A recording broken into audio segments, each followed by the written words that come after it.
صدا رہے گا حسین کا غم۔ اعوذ باللہ من الشیطان الرجیم، بسم اللہ الرحمن الرحیم۔ شاہ است حسین، بادشاہ است حسین، دین است حسین، دین پناہ است حسین، عکا کے بنا لا الہ است حسین۔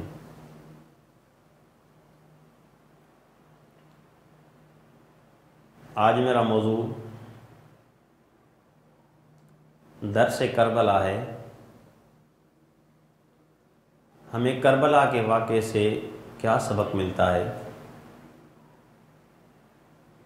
یہ اتنا سارا سا جو واقعہ ہوا، اس کا نچوڑ کیا ہے، مقصد کیا تھا؟ امام حسین علیہ مقام رضی اللہ تعالیٰ عنہ نے مدینہ المنورہ، مدینہ پاک کیوں چھوڑا تھا؟ مکہ المکرمہ شریف کیوں چھوڑا؟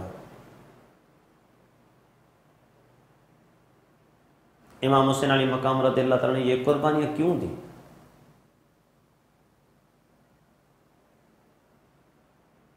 اس کا مقصد کیا تھا؟ جب واقع کربلا کے بعد امام زین العابدین رضی اللہ تعالیٰ عنہ کو گرفتار کر کے زنجیریں پہنا کے شام کی بازاروں سے ہوتے ہوئے یہ قافلہ جب کوفے پہنچا دربار یزید میں،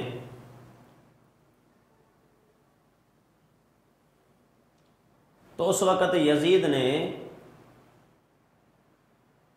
امام زین العابدین رضی اللہ تعالیٰ عنہ سے کہا، میں بڑا بے قصور ہوں، میں کیا کر سکتا ہوں، میں نے کچھ نہیں کیا، میں تو ادھر تھا وہ تھا۔ جس نا ہاتھی کے دانت دیکھنے کے اور کھانے کے اور ہوتے ہیں، یزید ایسے دو بازی کھیل رہا تھا۔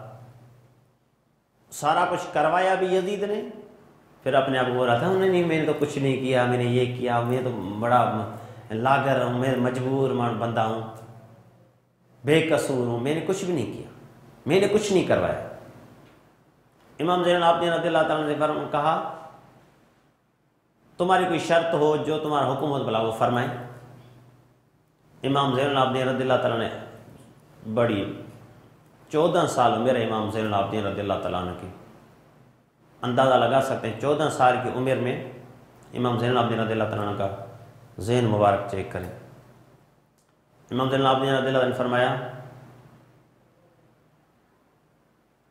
آج جمعے کا دن ہے، آج کوفہ کی جامع مسجد میں خطبہ دوں گا۔ یزید نے کہا ٹھیک ہے، اگر تم خطبہ دینا چاہتے ہو تم خطبہ دو، میری اجازت ہے۔ 14 سال کی عمر میں امام زین العابدین رضی اللہ عنہ جب خطبہ ارشاد فرمایا کوفہ کی مسجد میں، اہل بیت کرام کے فضائل جب بیان کیے،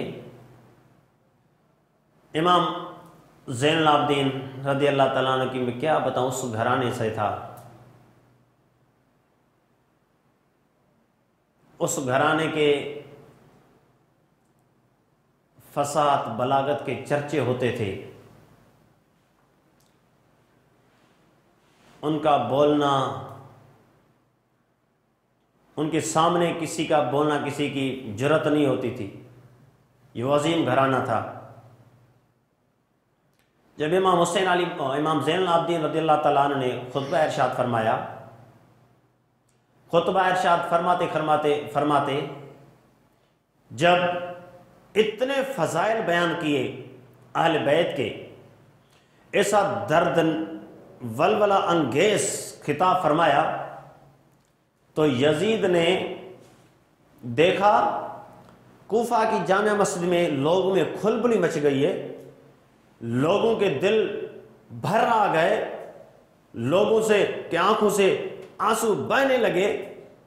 جب یزید نے دیکھا کہ ابھی بغاوت شروع ہونے لگی ہے، ابھی بس عنقریب لوگ اٹھ کر میرے گلے میں پڑ جائیں گے، میرے گلے سے لے کر مجھے پھینک دیں گے باہر، جی یزید نے دیکھا تو مؤذن کو اشارہ کیا اذان پڑھو تو زین العابدین کی تقریر ختم ہو جائے۔ جب مؤذن اٹھا جلدی جلدی اذان دی، اللہ اکبر اللہ اکبر، امام زین العابدین نے فرمایا بے شک اللہ سب سے بڑا ہے، بے شک اللہ سب سے بڑا، میرا ایمان ہے، اشہد ان لا الہ الا اللہ۔ امام زین العابدین رضی اللہ تعالیٰ نے فرمایا بے شک میرا ایمان ہے کہ اللہ وحدہ لا شریک، اس کے ساتھ کوئی بھی شریک نہیں، اشہد ان محمد رسول اللہ۔ جب مؤذن نے ارشاد فرمایا نا، امام زین العابدین نے یزید سے مخاطب ہو فرمایا یزید یہ دیکھ اذان میں میرے نانا کا نام آ رہا ہے یا تیرے نانے کا نام آ رہا ہے؟ یزید تو نے ہمیں جھکانا چاہا، تو نے ختم کرنا چاہا، تو نے گرانا چاہا، دیکھ سن آج کوفہ کی مسجد میں اشہد ان محمد رسول اللہ ہو رہا ہے، میرے نانے کا نام آج بھی بلند ہے۔ یزید تو نے میرے بابا کو جھکانا چاہا، ان کو گرانا چاہا، مگر کیا تجھے بتاؤں جب کربلا سے واپس آ رہے تھے میرے بابا کا سر مبارک نیزے پر تھا، تو نے مولا حسین کو نیچے کرے، شہید ہونے کے بعد بھی تو نے دیکھا اس نیزے کے اوپر سر تھا، تم سارے تیرے سارے فوجی نیچے تھے، میرے بابا کا سر مرگ سب سے اوپر تھا، تو نے نیچے کرنا چاہا سر تو پھر بھی اوپر رہا، تو نے مٹانا چاہا نام تو ہمارے نانا کا پھر بھی رہا، تو نے ختم کرنا چاہا شریعت تو باقی رہی، یزید تیرا نام و نشان ختم ہو جائے گا مگر میرے نانا رسول اللہ کا اسلام دین قیامت تک زندہ رہے گا۔ اس دردناک وحشتناک واقعہ کربلا میں یہ درس دے رہا ہے، لوگوں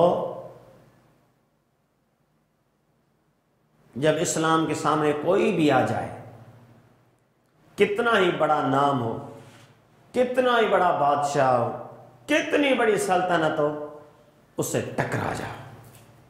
اسلام تو خود اپنی پاور رکھتا ہے نا، جنگ بدر میں 313 کے مقابلے میں کتنے ادھر سے آئے مگر فتح پھر 313 کی ہوئی۔